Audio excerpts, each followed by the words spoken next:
Joining me now, Rick Grenell, Lieutenant Thomas McInerney, and Dan Bongino. I'll go by rank first. So, General McInerney, last night we had a really heated debate, and the idea was the role of NATO and also the approach we should be taking with respect to finishing off ISIS. We talked about carpet bombing. We know a couple of the candidates have talked about that. What exactly should we do? Is NATO sort of antiquated, looking backward toward World War II, and is it even relevant anymore? No, I think it's very relevant. I had 5 tours in NATO, Charles. We used to tease the NATO people and say no action, talk only. But the fact is it does have to be revitalized. It has a mission now of continuing to deter Russian expansionism, which has been kind of lost in the action with Ukraine and what's going on down in Syria and Iraq against ISIS.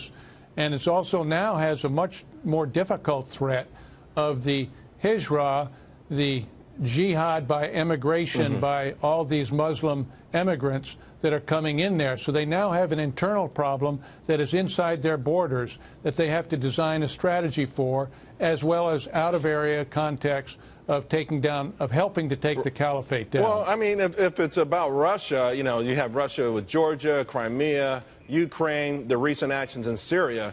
I mean, they look toothless to me.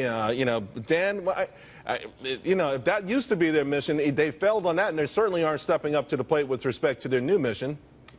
Valid criticisms. Well, Let's bring in Dan Bongino for a second. Yeah, Charles, I think the General brings up some great points, but with the breaking up of the international supply chain and the more integrated global economy, I think military alliances still do have value. But here's the problem, and this is the takeaway from this, and I think the General agrees on this, maybe Rick as well. It's got to be a co-equal partnership. And it's not. Right now you have European countries that just don't want to shoulder the load. And the problem, Charles, with an odd group of libertarians, liberal Democrats, and even some conservatives are all starting to come together and say, hey, why are we the world's policemen if some of these countries don't want to police themselves? And I think that's a very fair question. We're losing the lives and we're spending the money. Rick, U.S. is 22% of NATO's budget, followed by Germany, almost 15%, France at 10%, and U.K. at a little less than 10%. Now, they would argue, hey, you guys are wealthy, you wanted NATO, you wanted to push back the Cold War and win that. But 22%, something does seem unfair about that.